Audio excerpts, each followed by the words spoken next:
It's 12:44. Yeah.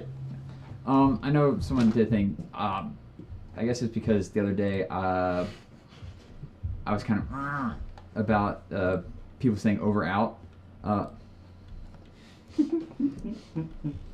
Okay.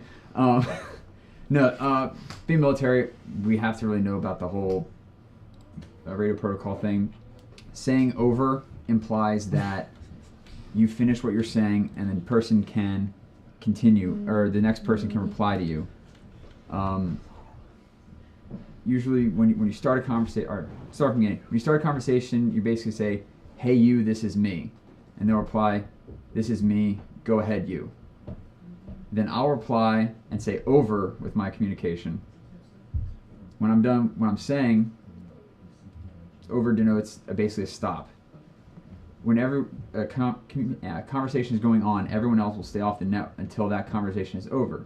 And you say that by over. Simply over. The only person who can say over is the one who initiated the conversation in the first place. If you need to take a pause, if you have a large thing of like an explanation, I would say break. Already? Jeez. There's already a GIF of this, chair, by the way. And no, anyway, so yeah, good thing. Like I said, if you have a long thing you're saying, you can say break. That's basically saying, hey, I'm taking a breath, I'm pausing. It's like a period in a sentence almost. You're taking a break and then you continue on. So that's basic military radio protocol. And wow, I was freaking out because, and you never say repeat, because that's an artillery phrase and they will send more, to send more mortar strikes or artillery strikes in on you. You say send again or say again. All right, cool. Now we know. Done. The more we know. Maya, put down your laptop and okay, after you're done. I actually have a question for you. So Yeah. 2-word backstory. I'm just getting it straight for this. Okay. 2-word backstory and a character sheet for the new Desert Bus Duckling that we haven't decided where the origins are from. And the prizes, those bags of dice. No. No. Prize is No. Murder in Baldur's Gate. Murder in Baldur's Gate. Thank you. See, And when you're done, can you steamroll or Taka? I can probably steamroll Taka. Cool. I don't know what that is Or yet. just experience I it. can't- Just stay right there. Don't I even can't worry. wait to find out what that is. Desert Bus. Kelly, Yeah. can you explain to somebody what? So somebody has a friend who's getting into crafting and has a birthday coming up. So talk about great things to get as presents for someone getting into crafting. Book recommendations or supplies that people don't realize are great but would be very helpful. Okay, well, it depends on what you mean by getting into and how far along they are and what type of crafting, but the first and most important craft supply that everybody should have, that I would be the last thing I would give up, is a good pair of scissors, or two, because you want a pair of scissors for paper and you want a good pair of sewing shears. And maybe if they're doing some other fabric-y stuff, a little tiny pair of really, really sharp-nosed scissors. The small ones are like, a few inches long.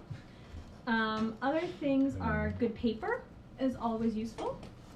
If they're getting into crafting and they don't know what kind of crafting they want to do, they just want to try some new creative stuff, I recommend needle felting, because it's really simple to get started and it's inexpensive. So you get them like a piece of foam and a couple of needles and some colorful wool roving, and it's not very expensive to do, and you can wrap it up in a nice little gift package. Sketchbook, if they're a drawer, is always a good thing. Some nice pens. Whether or not they draw, nice pens are always good to have. Things like that. You want to get them sort of supplies that can be, unless you have a really specific thing that they do, you want to get them supplies that can be used up.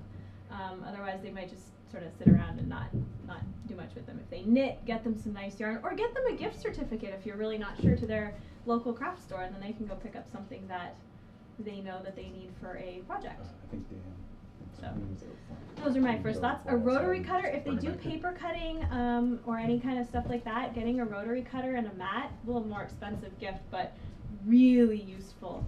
Or even just a basic paper cutter, like office paper cutter. Use mine all the time.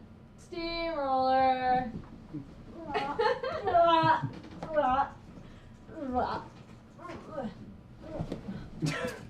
All right, Jerry, you can be unblindfolded. Yay! Creepy doll can stop touching you. What? Creepy doll? Every time.